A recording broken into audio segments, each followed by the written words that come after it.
You are listening to the Horse Radio Network, part of the Equine Network family. This is episode 106 of the Wisdom by WESA show on the Horse Radio Network.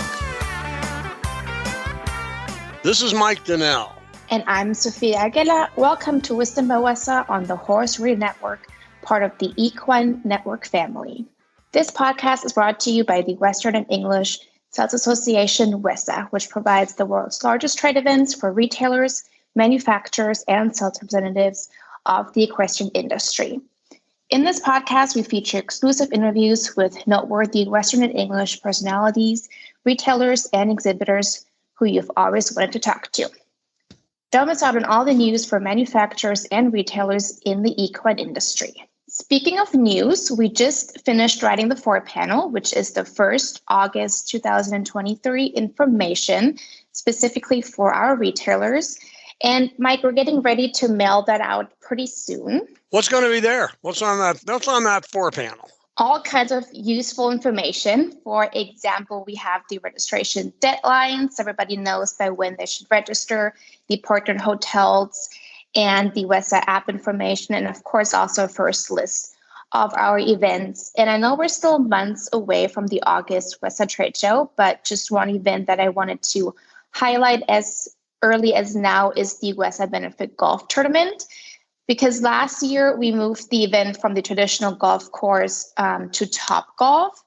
And then this year we're making accessing the event even easier by providing wristbands. So everybody go and sign up to get your wristbands soon. Just email Tracy at tanderson@wesatradeshow.com or download the sign-up sheets from our August event page via wesatradeshow.com. Sounds like fun. It will be a great kickoff to the August 2023 trade show. It actually is on Wednesday, August 23rd. Okay, thanks. Canadian athlete Monique Vek was a mountain biker and a barrel racer. She began to realize that her mountain biking shirts were much more comfortable than her barrel racing shirts in the hot weather and decided to marry the two. After sewing together a couple of handmade shirts, she realized the concept had great potential and started Sport 6 Apparel, selling her moisture-wicking shirts to barrel racers, breakaway ropers, and mounted shooters. Many of these athletes are wearing them as casual clothing, not just for competition or ranch work. Following a strong acceptance of her line at the recent WESA show, Monique has dropped her online sales business and is concentrating on selling through retailers. She joins us today to tell us a lot more. Monique Vek, welcome to the Wisdom by WESA podcast. Thank you so much for having me. It is such a pleasure. I do have to say it's a little bit of a pinch me moment.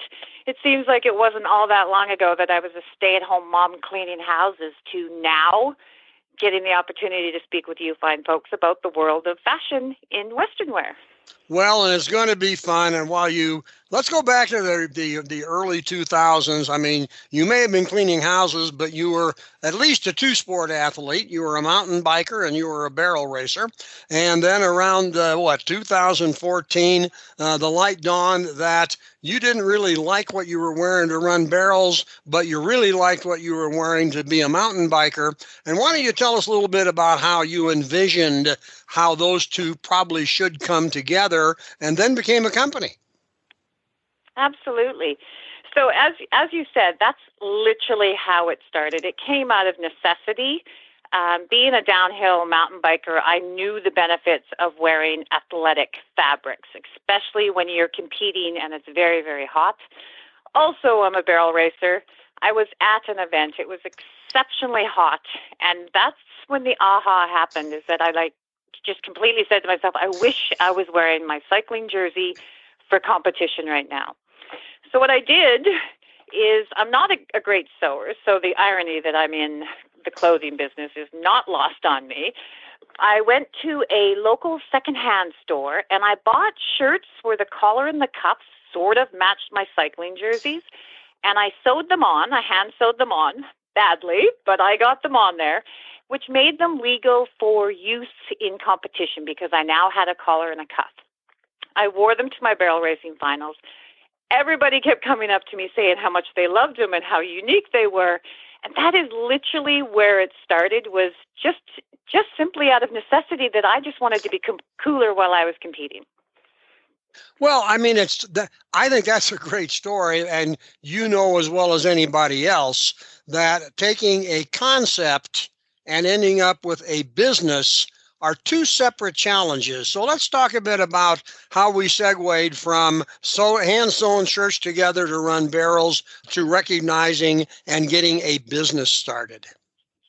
Yeah, absolutely. So when I say it's grassroots, it literally started grassroots. I remember putting it together with a local store here. And because a shirt like this had never been made before, because I took the best parts of a cycling jersey and I brought them into the world of Western wear.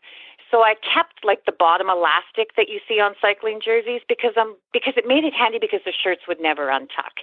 I kept the really cooling fabric, the side vents. I kept the 100% UV protection. I tried to keep all the best parts of a cycling jersey and bring it into a Western shirt. But the problem was nobody had ever done it before. So we had to completely come up with a brand new shirt, like a pattern. So it was trial and error, back and forth, trying to get it 100% correct. When we finally did, I remember pre-selling, I think it was only 30 shirts. And it was, friends and family. That's how all businesses start, is friends and family. And I remember when I sold those that I had enough money left over that the next time I ordered shirts that I free and clear was able to keep like 10 shirts that were, this is now my inventory. This is now how I start my business. And it literally started grassroots like that. I didn't even have $2,000 to start this company, to it just kind of growing more and more simply from consumers, because it was word of mouth marketing. To date, I have never spent money on marketing, on social media marketing, on print marketing, on radio marketing. It's all been word of mouth marketing, which in my opinion is the best. And it's just grown year after year after year, to the point now where we have some customers.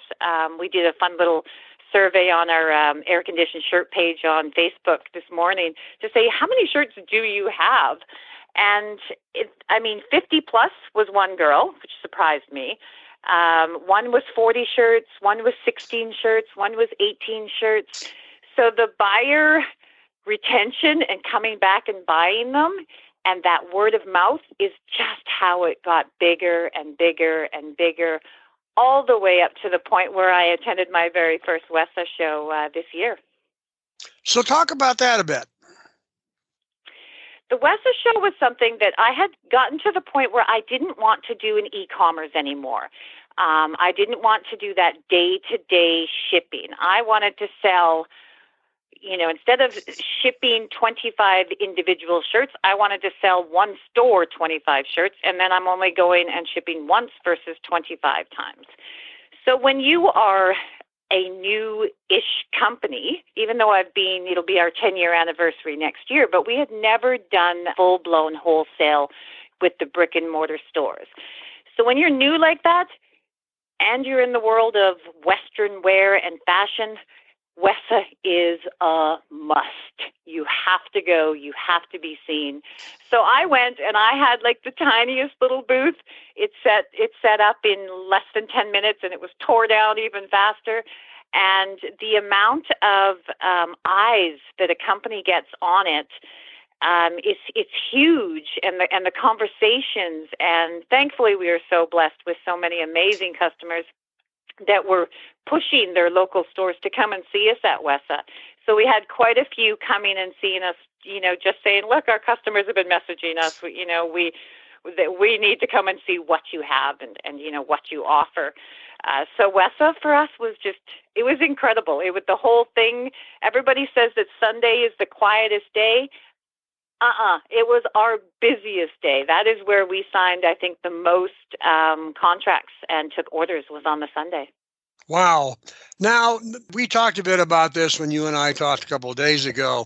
Now you are faced with a different volume goal, but we talked about how you're going about your production, who's producing these products, and the guidelines that you have for people that you want to work with or you want to work with you. Yeah, absolutely. Because we are a family-run business, that is literally how we started, with hand-drawing, our designs. We really enjoy working with family-run businesses. And that doesn't mean they're small family-run businesses. I mean, look at us. We're a family-run business, and we're, reasonably substantial. So we really want to stick with family-run businesses. We really wanted to switch because I do have manufacturers all over the place, from Canada. I've worked in the United States, Mexico, Vietnam, China. The list kind of goes on because they were all smaller run family companies. So when we went to WESA, I really wanted to make the switch to 100% made in North America. Now, we know that costs us more to manufacture, but we also believe that there is value in that for the stores to have a product in their store that is 100% made in North America, because there isn't as much made in North America as there used to be. So we really pushed and promoted that, and we're very thankful that, we have a wonderful manufacturer in Mexico that, we literally will text message with one another, and we'll send each other pictures of family vacations and things like that. Like, that is the relationship that we want to have with everybody involved with our company. So for us, it matters to have that solid connection and to be on a first name basis, handshake kind of deals. Even though we are new school in our technology with our fabrics and everything like that, we are very old school business minded. And I believe there's value in that, and I'm looking forward to seeing that come to fruition with all of the new stores that we are bringing on. So now that you're pursuing the retail market, what do you look for in a retailer that you want to become a long-time business partner of the company? The biggest thing that we look for is, I hate to say it, but I want people to do exactly what they say. I find a lot of times in business now that it's all talk. So that's what I say. I want to see people back it up, and when I want to have a conversation with people, and they need to know me and have comfort, and I need to know them and have comfort. Obviously, they need to be in the world of Western apparel.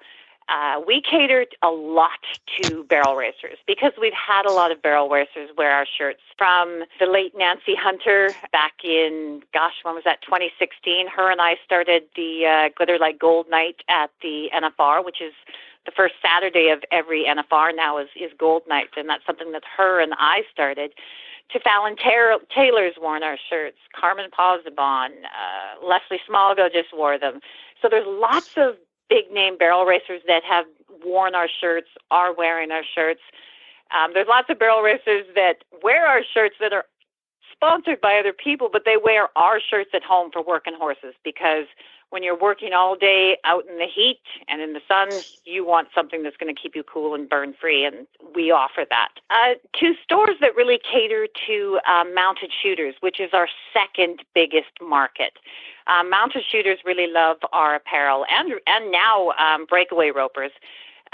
They're really kind of jumping in because they're realizing that the full range of motion that you have with our shirts, because they really need to reach out and over, and they don't want to get stuck and caught in their shoulder and have that shirt grab them. And all of our shirts have four-way stretch, so the flexibility and range of motion is huge with them. So the stores that we want, ideally, if they have those type of clientele coming in a lot, the barrel racers and mounted shooters and ropers, and then even right down to the people that are just sitting on a tractor for 12 hours a day when it's haying season, because they are more than just competition. They are for working outside in the yard. We have gardeners wearing them. We have, even people that are on vacation, they'll wear them because they don't want to get burnt when they're out in the sun. So it's kind of nice to see that it's kind of moved into different aspects of people's lives versus just in the arena.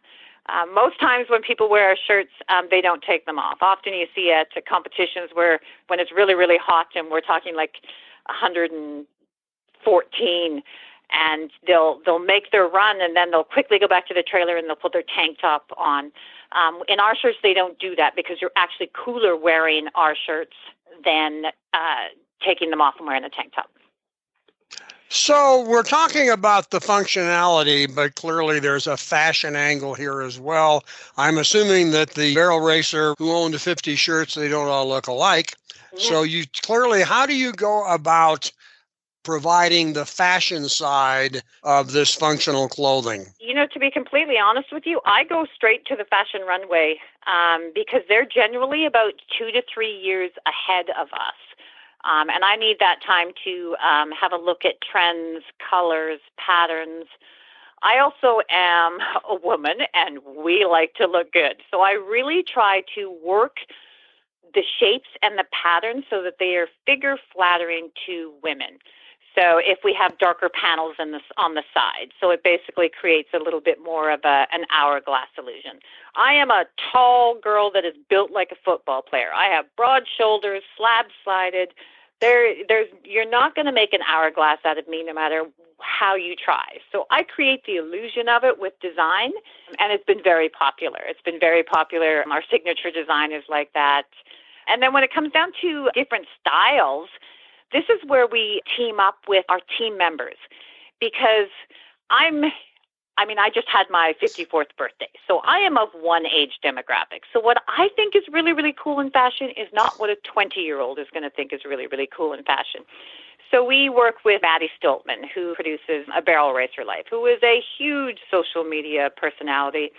And she offers that different age demographic. So the designs that she presents with me, I look at it and I'm like, my mind wouldn't even think to put that together. But she puts it together, we make samples up, and they sell like crazy. Right down to Carmen Pozzebon, who is here in Canada. She also went to the National Finals Rodeo in 2018. She won the all-round then. So she has a little bit more of a traditional style when it comes down to designing shirts. And then this year we had Leslie Smalgo, who just went to the NFR last year. She also designed a bunch of shirts for us, all unique, all different age demographics. So it really appeals to a broad spectrum, from bold designs to, a simple solid black. And most people think solid black, that's going to be so hot in the sun. Not in ours. Never. It's the coolest solid black shirt you'll ever wear. Are you still mountain biking? Mountain biking, I do, but I'm kind of getting to the point where I really don't want to chuck myself off the side of a mountain and go down to the bottom anymore. So not as much as I used to when I was. Okay, I'm just curious when those two came together, and the last time we talked, I got to ask her, is she going to now come out with a new line of mountain biking shirts? But I don't think you need to. I think you've done this pretty well, Monique. I mean, it's a great story. It's clearly a small business to bigger business success story. You're hands-on in terms of how you go about doing this. I admire you making such a tremendous strategic shift away from online sales to moving to wholesale through retail sales. That's a big deal. I'm sure you thought long and hard about doing that the right way. And it looks as if, maybe thanks to some thanks to WESA, that you were able to make that transition, and now you're in a whole new chapter of the business. Yeah. That big shift happened for me simply because I actually want to get out in that barrel patch and compete.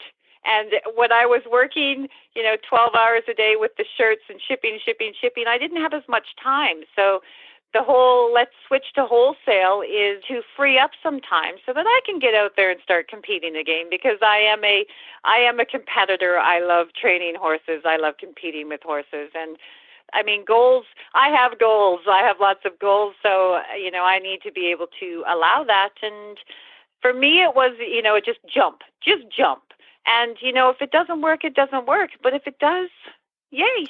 Well, it sounds like it is, and it's giving you, the big term now is work-life balance, and that shift is going to give you, it would appear, a different and a better work-life balance. But I've really enjoyed this conversation. I'm so sorry that Casey wasn't here because she's running barrels competitively on the pro circuit, along with being a mother, and I would have loved to have had her talk to you about this as well, but I did the best I can, and I really think you told a great story. I appreciate it. I will see Casey out in the barrel pen somewhere. You will somewhere, I guarantee you. Okay. Hey, thanks for spending the time with us. Oh, it has absolutely been my pleasure. Thank you so much for having me. The show notes and links from today's show can be found at the WESA website, wisdombywesa.com. And as always, we'd like to hear your feedback. There's a contact link on that site. The Wisdom by WESA show will be published on the 15th and 30th of every month. You can listen on most of your favorite podcast players. You can also listen on wisdombywesa.com and wesatreasure.com. WESA, where the industry meets.